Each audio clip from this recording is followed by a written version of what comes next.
Hey guys, happy Monday. It goes without saying that when it comes to retention and success of your manicure services, prep is everything. We want to make sure that our canvas is as ready as possible to accept whatever we put on it to make sure that everything looks good and stays on. From cuticle work, nail plate prep, right to the systems that you're using, it's important that you understand what you're doing and why you're doing it. There are some frequently asked questions that we get a lot when it comes to prep of the nail before we apply any gel on it whatsoever. And when it comes to Kokoist, one of the most commonly asked questions is whether or not you should use a primer. Now, if you've been listening to me for a while, you will know that I very often say that systems are systems for a reason. The Kokoist system is designed to work in the Kokoist family. So, by utilizing the system in the way that it is designed scientifically to perform, you're going to have much better retention. And you'll notice if you look on the Kokoist website that Kokoist does not retail any kind of primer. And the reason for that is the primers are built into your base gel. So primers are not necessary in the Kokoist line. Anything from the Mega Stick base, the Nail Thoughts Builder bases, or the Platinum Filler base, these all have the word base in the name, which means they are formulated as a base gel. And because Kokoist does not require a primer, you can apply these directly to a prepped, dehydrated natural nail. If you want to use an actual dehydrator to do that, you absolutely can. I always just reach for 99% isopropyl alcohol.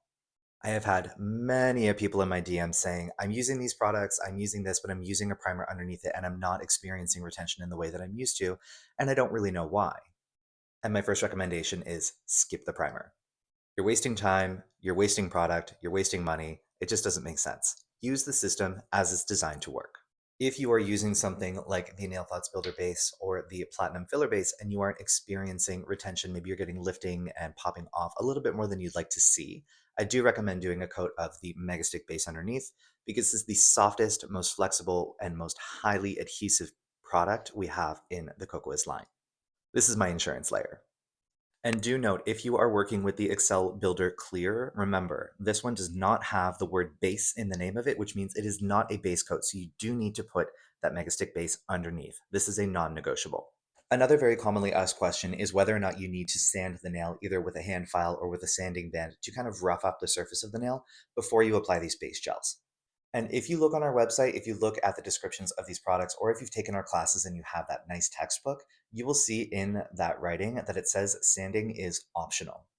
We do need to remove the shine from the nail, so you can use a sponge buffer. This is the Moon sponge buffer. It's a 180 grit sponge buffer. It's really great. It's soft on the nail and it leaves a nice finish, but it does remove all of that shine and prep the nail for gel application.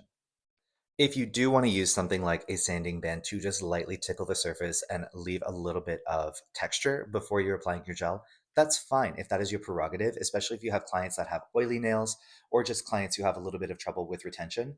This is totally cool. You just don't want to go overboard. Now, luckily, I need a manicure, so I am going to show you how I would prep my natural nail and my cuticles before going in to apply any kind of gel by treating the cuticles, treating the nail plate, and getting it ready by dehydrating. Let's take a look. All right, here is my untouched nail. Don't judge, she is ready for some TLC. My first step is going in with my cuticle pusher. This is just going to open up that cuticle area, push everything, get it ready for my e-file treatment, but also help me test the elasticity of my skin, just to kind of see what we're working with here. Now I'll be going in with a flame bit in my e-file to lift that area, prep the nail in that area as well, get rid of any cuticle pterygium, reduce any keratinized skin, and flip up that area as well so that I can really accurately nip away any dead tissue. We are not looking to eliminate any live tissue here.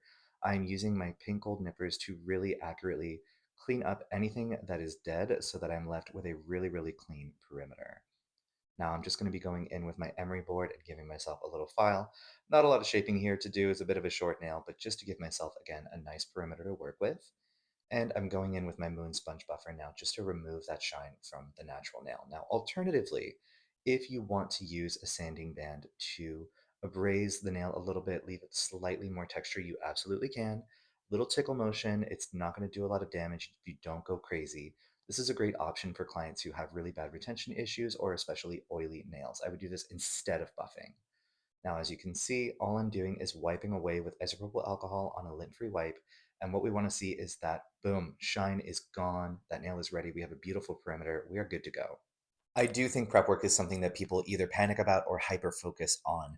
So it's really important to get a system down path. Make sure you are checking all of these check marks so that you know that everything is done, it's ready to go. You don't have to keep going back over top of things and wasting time, and you can jump straight into your application. So we want the cuticles and sidewalls treated. We want the free edge nice and clean. We want the shine removed from that natural nail, and we want that area fully dehydrated with isopropyl alcohol. If there is any existing product on that natural nail, you do need to make sure that it is fully adhered and we are not leaving any kind of lifting on that nail. Because if you do leave lifting on the nail, what's going to happen is you're going to leave a pocket of air underneath the new gel that you apply. And not only is that going to lead to more lifting, but it also provides a really lovely breeding ground for bacteria, which not cute. So don't panic. Go over that checklist. Make sure you hit all of your boxes. That nail is clean, the cuticles are clean, there's no shine, and it is fully dehydrated. I promise it's going to make a huge difference with your gel retention. If you guys have any questions, you can drop them in the comment section below. We're happy to answer anything you have. Thank you so much for tuning in. I always appreciate it. Stay busy, stay inspired, and we'll see you right back here in 7 days for another episode of Monday Masters. Take care.